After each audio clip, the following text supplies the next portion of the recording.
The Vatican says Pope Francis died after suffering a stroke and irreversible heart failure. As you recall, he was hospitalized with double pneumonia earlier this year for about 5 weeks.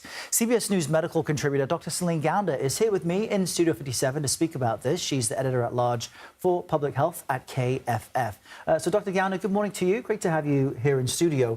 What more do we know about the circumstances surrounding the Pope's death? Well, as you mentioned, it's being reported that he had a stroke followed by a coma, so he was then unconscious after the stroke, and then after that developed irreversible heart failure. So essentially his heart stopped functioning. And we're being told that the kind of stroke he had is what's called a hemorrhagic stroke, which means he had bleeding into the brain. Okay, so this sounds actually quite severe. We don't know the timing of it. We hope that perhaps it was, overnight while he was sleeping, but do we know how long he may have been in a coma, or at what point it would have been clear there was no return? Right. So his last public appearance was on Sunday.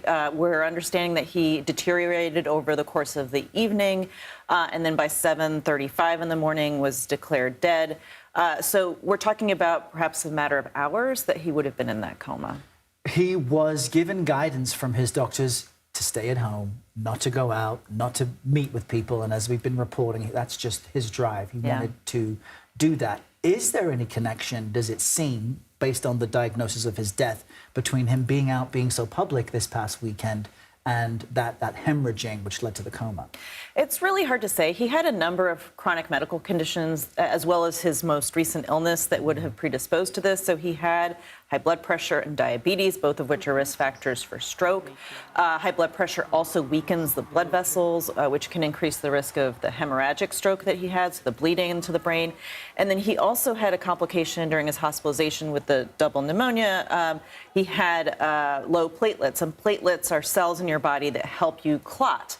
So if you have low platelets, your risk of bleeding also goes up. So he had a number of different factors that put him at high risk for something like this, and that may still have happened even if he had been taking more time to rest for himself. That's a really interesting point. As a public figure, Pope Francis's health, of course, had been a topic of scrutiny, but he seemed quite open with the issues he was having. Is that something that you as a public health professional appreciate? Is that something we should encourage? Because these are also very personal, difficult things for any of us to deal with. I think it's another form of leadership, that he was so transparent about his health. And the fact is, we are going to be seeing more and more elderly leaders in their 80s, perhaps even in their 90s. Our last president, our current president are examples of these older leaders. And I think the question is, how do we support them with their health needs? And that is going to shift as we have people who are more frail, have more chronic medical conditions, and so on. Hopefully there's more acceptance to just being transparent. Dr. Gounder, thanks so much. Appreciate you being here.